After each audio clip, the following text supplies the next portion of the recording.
Hello and welcome to the Growing Healthy Families podcast. I'm your host, Dr. Scott Haggerty. On this show, I interview the world's top health experts so that you can know with certainty what it takes to give your family a life of epic health and wellness. As parents, we don't want to see our kids struggle. I knew that he had the potential. I knew that something needed to be done. It was hard. We would get frustrated. We didn't know how to deal with it. I was more emotional about it. Sure that, we're here. Amen to that, brother. Amen to that.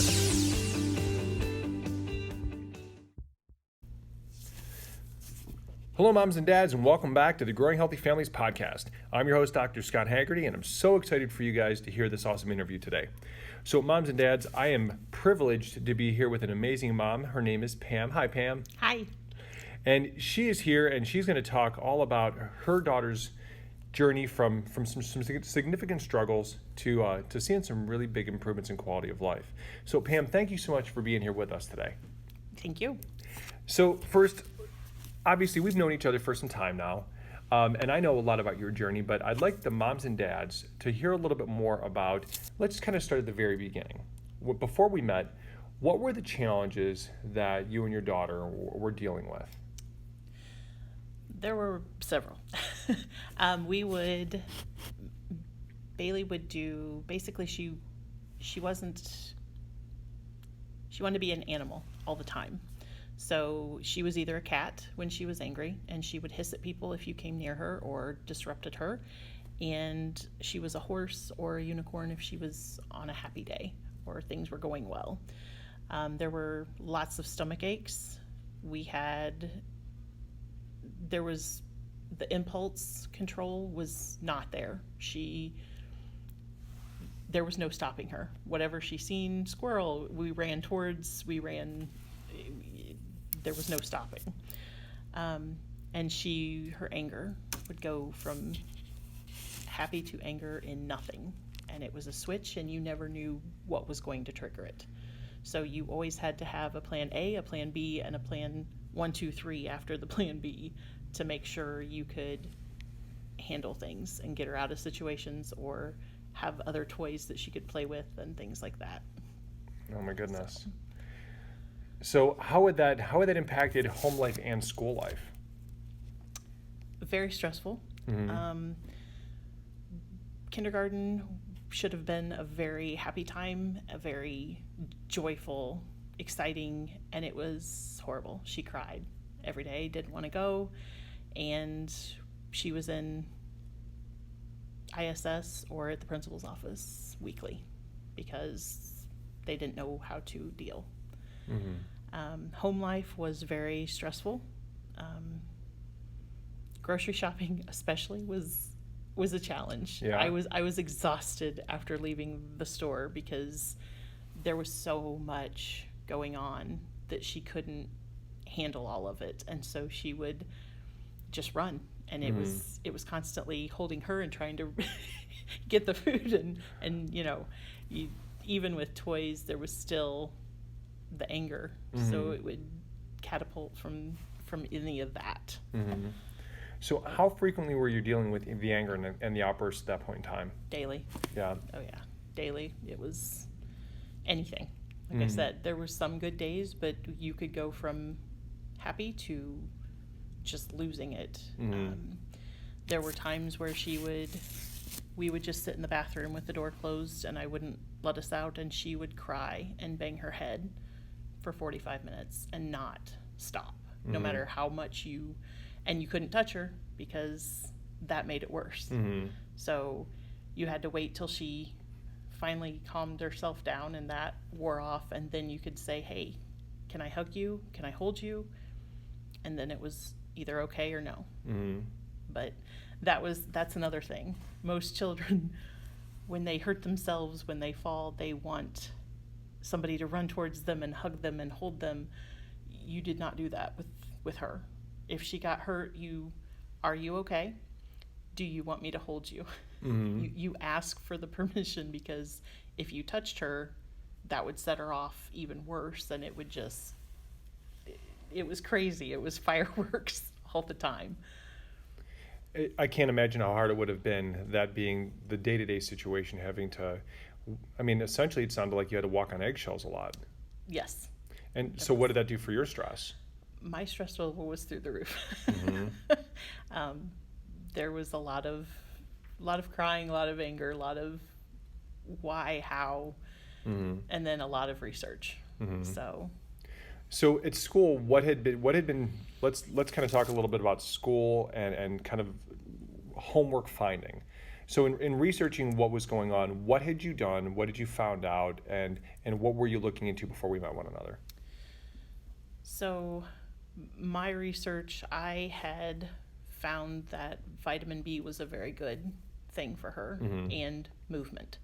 Just from observations and how I knew vitamins worked for me, we started doing that. And if she would get to the point that she wouldn't settle down, she wouldn't stop, we'd go for a walk. And then she could come in and she would sit and she could maintain for a little bit, and then we'd need to go do it again. And so there was a lot of breaks and things like that. When she went to school, that's harder to do, and people don't understand that as much unless you are living it or have experienced other kids with it. But to discipline, it's take away recess, take away, and you sit. That is working the opposite for my child, and making it way worse for the teachers to force her to do that. So there was a lot of saying, no, you're not going to take recess away. She's got to move. You got to give her some help here. And it was okay, but that didn't do well. So once that started, we ended up with going through Brain Balance a couple times. That program was very good, seen good changes with it. Food was especially through that, the food changed a lot. Off the gluten, off the dairy, and definitely dyes. I figured out that dyes was a trigger for her. Any kind of food dyes she would become aggressive and angry, and it was not pretty. So we eliminated a lot of that, and that all changed a lot of things, but it still wasn't enough. So I like chiropractic and was doing some myself and thought, I wonder if it works. So I started researching and Googling, found the guy in Illinois, Dr. Tony Ebel, yeah. Ebel. Yes. Seen his website and was like, wow. And seen that they had training, special training. So I had checked that out and found you. Right. And that's how I ended up here. And that was the Perfect Storm webinar, I believe, wasn't it, that you saw? Yes. Right. So when you watch the webinar obviously goes into a lot of different content. So when you watched it, what resonated with you? The birthing process, I think, was the most of wow, because you're not told how it puts pressure and how difference in C-sections and what they have to do and all this. And so the stress level that I had, how that affected her. You're always told, yes, be calm, have a happy pregnancy, things like that. But there's the why behind all of that. Yep. And the explanation of what it's doing to you, the baby. That was phenomenal to hear, that you don't get from just first-time parenting or anything. It's things you learn from experience. So that was interesting. I really found that very interesting. Yeah, I hear that a lot. When we do even just the consults and workshops, one of the things that I think I probably hear more than anything else is that there is a total lack of awareness of the neurological impact that interventions have, and all reality, right? Like sometimes they're necessary, sometimes they're life-saving, sometimes they're overused. But when they happen, I think it's important to have an understanding of what the impact can potentially be. because with the awareness points to it, right? I mean, I actually just was with a mom earlier talking about her newborn and saying about how, there's issues with some sleeping problems and some, digestive problems, and don't know why. And they're being told, oh, the baby will grow out of it. And as we know, right, those things rarely occur. They just grow into different and new things, right? And what you're watching is the evolution of a pattern of the nervous system developing this stress mode, which is what you're talking about. And as she got older, it evolved into new and different, more significant stressors, correct? Oh, yeah. And that was, I didn't mention, but sleep. Mm-hmm. There was no sleeping. Mm-hmm. I mean, you expect a little when they're babies, Mm-hmm. but she was 5, 6 years old, 7. We were getting 2 hours sleep at a chunk, and then she was up for a lot. So full hours of sleep was not happening even then, which played a bigger part because she's not sleeping, I'm not sleeping. Mm-hmm. So there adds a whole nother level of Because you're both running on empty. And sleep is supposed to be recuperative too. I mean, you always think about a child as being able to sleep for hours and hours and hours, and they need that for growth and neurological development. And stress can interrupt those patterns in massive ways, affecting cognitive development, but also just general adaptability, right? So when you think about adaptability to just the simple stressors, I mean, even as moms and dads, right? When our gas tanks are on low, how stressed out are we and how do we behave? Now imagine a child who's trying to learn how to interpret the world and their gas tank is empty and they've got no reserves to handle things in a normal way. And that wires into their nervous system, right? And I know we talked about a lot of this stuff very early on, but for the moms and dads that aren't familiar, I think it's important because context to this, right? I mean, as a new parent, not knowing what's happening, or as someone who has a child that's struggling with this, having an understanding that nerves that wire together fire together. And when the brain gets into patterns, if you don't do something to alter those patterns, that becomes the developmental norm for that child. And so looking at that and understanding that, at least you have a context of what the starting point is, but then you need a plan to start figuring out how to move forward. So now you mentioned after seeing the webinar, then we had the privilege of getting to talk, and I still remember the day that I talked to you the very first time, and I had an awesome conversation. And so when you came in and we had a chance to sit down with you and Bailey and do our exam and we go through the process, when you sat down and we did like the report, right? What were you thinking at that moment in time when we're sitting down at the report? Wow.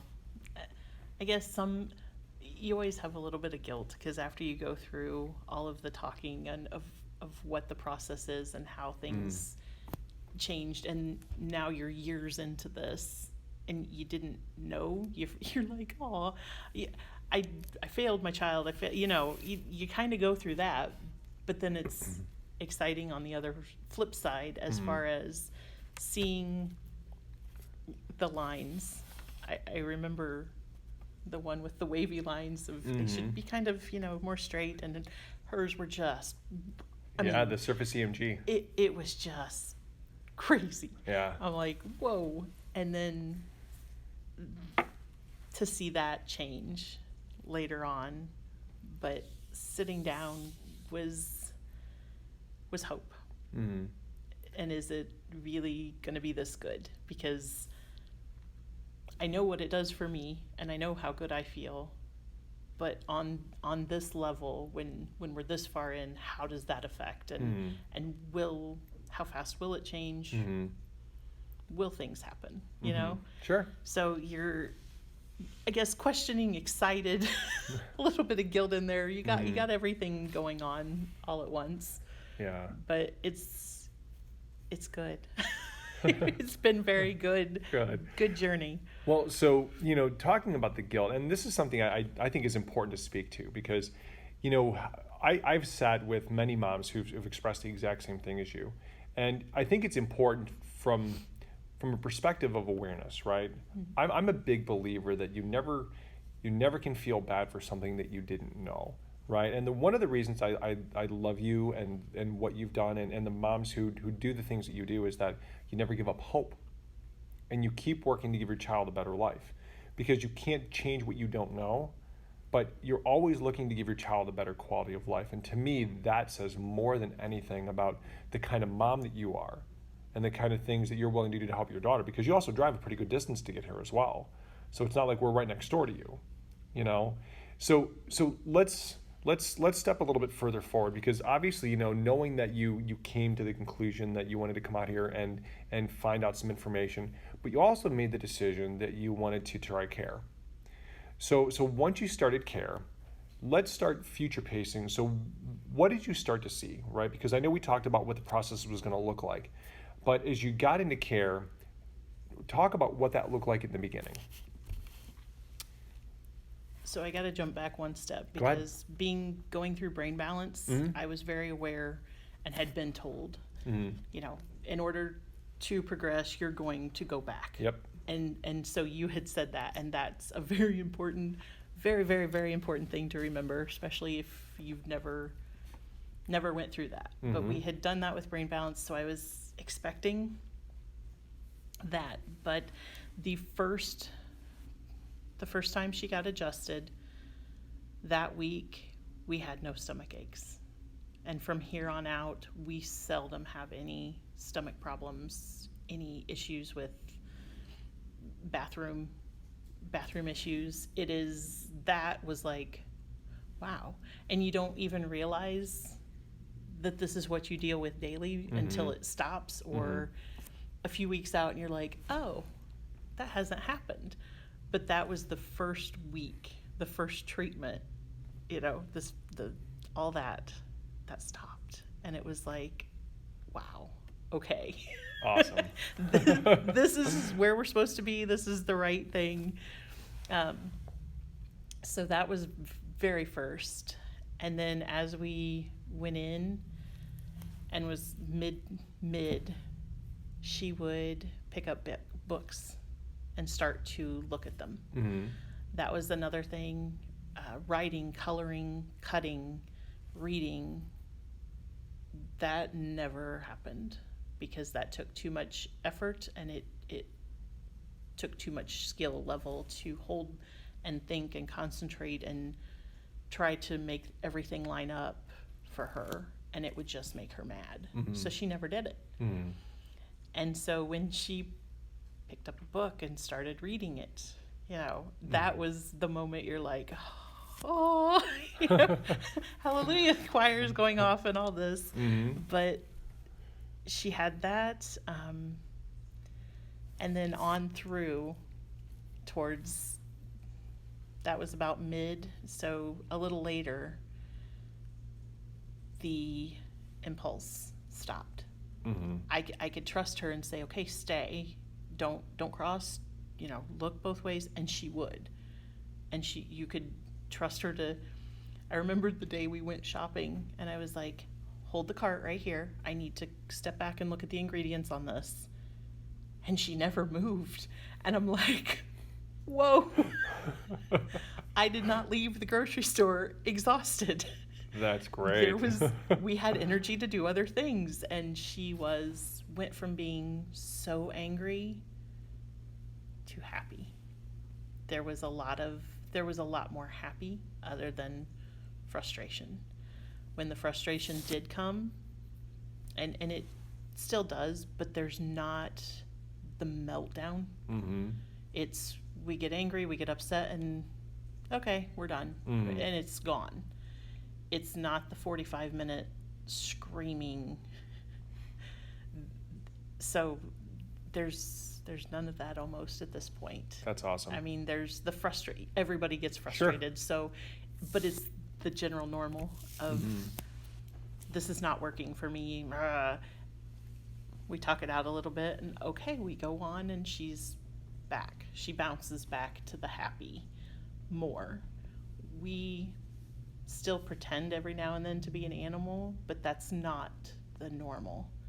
And it is truly a pretend thing. It's, oh, we're just going to play this. It's not, I am this. And we hiss at people because we're angry. My mom, midway in, you couldn't touch her. You couldn't touch Bailey. You had to ask. She could touch you, but touching her was no. My mom we were at her house, and Bailey had went over and sat on her lap for about 20 minutes and just let my mom hold her, and they were watching some movie. And my mom was like, oh my gosh, she never lets me do that. You know, she never sits on my lap for any amount of time, but she never just comes over and wants to be held and hugged. And so the allowing people to hug her and to comfort her in that manner and touch her arm or how are you doing, she's definitely changed in that area too. So. That's awesome. Now, I know when we first started, we had a lot of talks about school and how big of a stress school was and for Bailey and for you. So talk about how school changed as well. We had actually moved states, so the whole school system changed. And the school that we are attending, I had picked because they had a sensory room, because they had some of these things, and I knew, okay, they're going to be able to handle her condition and the things that she needs way better. Again, explaining all of it, they have been very receptive, and they will give her breaks. They don't take away the recess. They do other things for disciplinary matters when needed, but she has been able to concentrate now, to read, to sit down and focus, and again, being able to move, having teachers and the faculty that will work with you and that actually looks at your child and says, okay, what does work, what doesn't work, and you can say, she's got to move, she's got to have this, she's got to have this, we got to do this. And these are struggles as far as reading, cutting, writing, you know, and they will go, okay, let's do this, let's try this. I mean, they know that it's still a little bit of a struggle for her to write, so they will do talk to text, and she can do a little of that instead of having to write so many paragraphs or something like that. But they have seen great changes in her behavior from when we started in first grade till now ending third grade. That's been fun to hear them comment on, oh, she's doing this now. I had one of the, I don't know if it was the dean of students, say, oh, I just wanted to tell you, she stopped and did this, or she did this, and saw the kindness and saw the difference in her behavior, because the behavior played so much a part that affected the study part. And now we're getting to where we can do both, and she's improved so much. That's tremendous. So much. Yeah, I remember, I think it was around halfway in, you talked about her behavior charts, how much they had changed. Yeah. Ending second, so she loves prizes. So they worked with that, ran with that, and she would work for the prizes. In second grade, they had a calendar. So every day that they had pause left, they got a star. She could not, at the beginning of the year, she barely made it a week. But we did, if she could make it a week, she got a big prize or a bigger prize. And by the end of second grade, she looked 2 months before school ended, she looked at me and was like, I'm going to get my whole chart full of stars. I said, okay, that's a good goal. Let's do it. And I'm going, I just hope she can make it 2 weeks, you know. She made the entire month and got her big prize. And then she was like, I'm going to do it again. And she did it again. And she ended sorry. It's okay. The school recognized her at the end of the year for most success. That's awesome. So she went from being able to only get maybe 3 days at the start to she went 2 months every day a star. So that's huge. That's the huge difference and the jump that this has made. Because each step that you add for everything does change and make a difference. But even above all of the steps, this one has been the one that's really made the difference for her. That's so So- awesome. It's been so cool just being able to observe the changes. You know, I remember getting hissed at in the beginning, right? And Yes. you know, we had to walk on the eggshells, and it's so cool just to see how calm and engaged she is now. You know, and I know we get to have these conversations at the Bays, but it's really cool to hear the other side of the story that I don't get all the time. Because, you know, knowing the impact on the quality of life for her and for you, that's just the coolest part of all of this. So let's speak to moms and dads, because a lot of moms and dads, when they listen to this, are probably sitting there thinking to themselves, is this something that can help my child? So if you were back in the day when you did your report of findings, and you're sitting there and you're able to talk to yourself, what would you say to yourself back at that moment in time about what you were about to go through?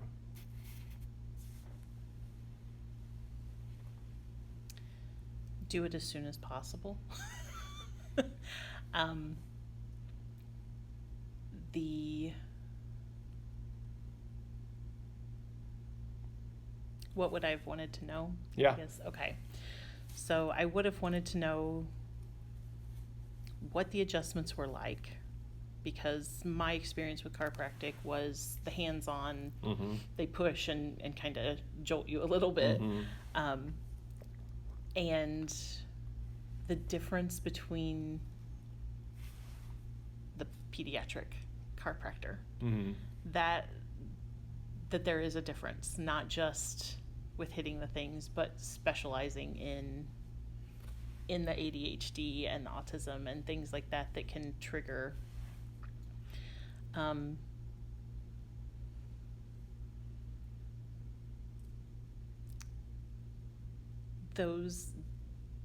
the adjustments in that is the biggest, but I definitely, the information again that you get, the first call that I had with you of it still plays in my mind, and as I look at other kids, sometimes I'm like, they got Metallica going on in the back of their head, Mm-hmm. while everything else is going on, Metallica's playing in the back of their head while they're trying to grasp all this, and that's been very beneficial to know how this is affecting, why it's affecting. And that's, you guys do a very good job of explaining when you sit down, when you go through the tests. I worried how, for the 3-minute hand test that you have to hold, Yeah, the how HRV. she was going to do, Uh-huh. because she can't sit still for that long at that point. Mm-hmm. So, and she was able to make it enough Mm-hmm. that we got it through, and so that was kind of a concern, I think, of how do you get through these, how do you get the adjustments if they won't lay, or Mhm. How do you get through these tests if that, so the information for that was very important to know. Awesome. Well, so I thank you so much for Thank you. sharing all this time with us and sharing your heart with everybody. Thank you. Because I know that a lot of moms and dads are really going to benefit from you sharing your story and the changes and the struggles and the successes now that your family, your daughter's seeing. And I thank you so much for your time and being here with us. So moms and dads, I know that probably many of you are sitting there thinking, wow, I wonder if this is something that can help my child. And I hope that by hearing Pam's story, this lets you know there is real hope that is available for your child to have a better quality of life. So if you're hearing this and you're in our area, feel free to contact us at elitefamilykairos.com. If not, so we are more than happy to connect you with other doctors who are just like us, because the most important thing is get your child checked as early as possible. If you have concerns that your child might be going down the road of having some behavioral or neurodevelopmental struggles, the biggest changes happen and the fastest changes happen the earlier that you intervene. But it doesn't matter what a child's age is, because the nervous system is amazingly changeable. One of the terms that we talked about a lot is neuroplasticity. Nerves that wire together fire together. It doesn't matter how old your child is.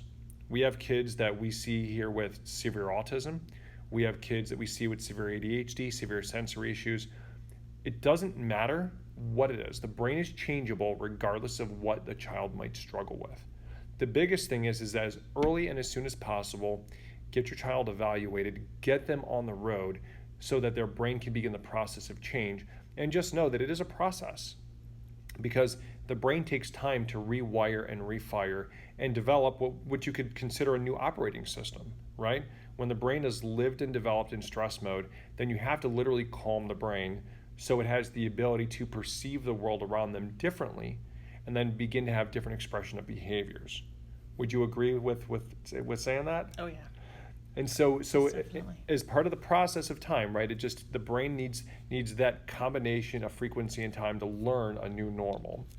And so as you go through this, moms and dads, if you have questions, feel free to contact us at elitefamilykairos.com.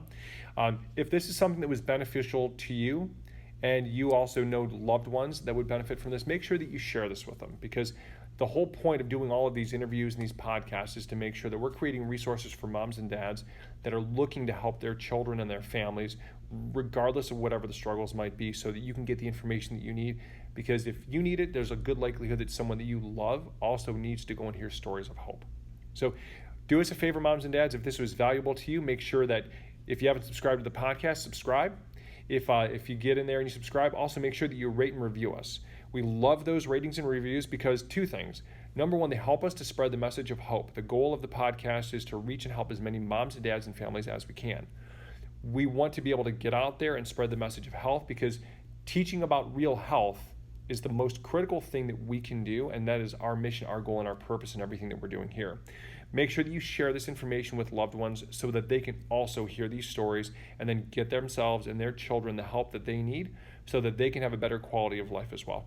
So thank you so much for being here with us, Pam. It was a pleasure. Moms and dads, God bless you all, and be elite. Thank you for listening to the Growing Healthy Families podcast, the world's #1 source for health education. Make sure to go to iTunes or wherever you listen to podcasts and give us a review. Make sure to follow us on social media at the links listed in the show notes, and let us know what area of health you are struggling with so we can get you and your family on the road to epic health.